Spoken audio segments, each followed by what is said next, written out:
నంద్యాల జిల్లా ఆళ్లగడ్డ రహదారులు భవనాల శాఖ డివిజన్ అసిస్టెంట్ ఇంజనీర్ గా పనిచేస్తున్న దూదేకుల దస్తగిరిని అవినీతి నిరోధక శాఖ అధికారులు లంచం తీసుకుంటూ ఉండగా వలపన్ని పట్టుకున్నారు. ఏసీబీ డీఎస్పీ సోమన్న మీడియాతో మాట్లాడుతూ ఆప్టిక్ ఫైబర్ కేబుల్ కు సంబంధించిన వర్క్ చేసుకునేందుకు గాను కాంట్రాక్టర్ నుంచి ఏఈ దస్తగిరి 55,000 లంచం డిమాండ్ చేశారన్నారు. బాధితుడు రమేష్ మొదట 40,000 నగదు ఇవ్వడం జరిగిందని, మరో 15,000 కోసం ఏఈ డిమాండ్ చేయగా లంచం ఇచ్చే ఇష్టం లేక తమకు ఫిర్యాదు చేశారన్నారు. ఈ మేరకు తాము తమ సిబ్బంది దాడులు నిర్వహించి దస్తగిరిని రెడ్ హ్యాండెడ్ గా పట్టుకుని కేసు నమోదు చేసినట్టు డీఎస్పీ సోమన్న తెలిపారు.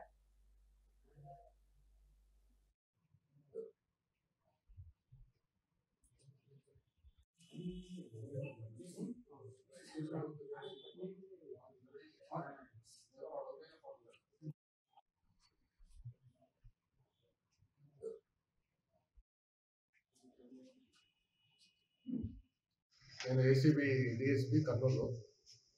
తర్వాత మాకు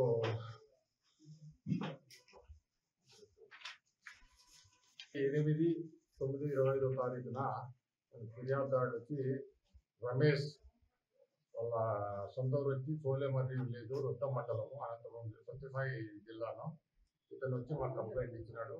ఇక్కడ ఆళ్లగడ్డ ఏఈ వచ్చి దూదేకుల దస్తగిరి R&B ఏఈ ఆళ్లగడ్డను ఈయన వచ్చి వాళ్ళ పని చేయడం కోసము వాళ్ళ పని అంటే ఆయన పని ఏమంటే కేబుల్ వర్క్ అనమాట. ఎయిర్టెల్ కంపెనీకి సంబంధించిన కేబుల్ ఓఎఫ్సి కేబుల్ని ఆళ్లగడ్డ టౌన్లో వేయాల్సి ఉంటుంది. దానికి రోడ్డు కటింగ్ పర్మిషన్ అనేది నంద్యాల ఈఈ గారు ఇచ్చినారు. ఇచ్చిన తర్వాత దాని ఆర్డర్ మేరకు ఈఈ గారి ఆర్డర్ మేరకు ఇతని సమక్షంలో ఏఈ సమక్షంలో పని చేయాల్సి ఉంటుంది. అతని పని స్మూత్ గా జరిగేదానికి అతను అడ్డం చెప్పుకోకుండా ఆపుకోకుండా స్మూత్ గా జరిగేదాని కోసం ఇక్కడ లంచం డిమాండ్ చేసినాడు. దగ్గర ఫస్ట్ 70,000 డిమాండ్ చేసినాడు. తర్వాత వాళ్ళు మాట్లాడుకున్న తర్వాత 55,000 వచ్చి కుదుర్చుకున్నారు. ఆల్రెడీ 40,000 ఇచ్చినాడు. అతనికి లంచం ఇవ్వడం ఇష్టం లేకుండా కూడా పని జరగాలనే ఉద్దేశంతో ఇచ్చినాడు. తర్వాత ఇంకా రిమైనింగ్ 15,000 కూడా సతాయిస్తా ఉంటే అతను వచ్చి మా దగ్గర వచ్చి ఫిర్యాదు చేయడం జరిగింది. ఆ ఫిర్యాదు మేరకు మేము కేసు నమోదు చేసుకున్నాము.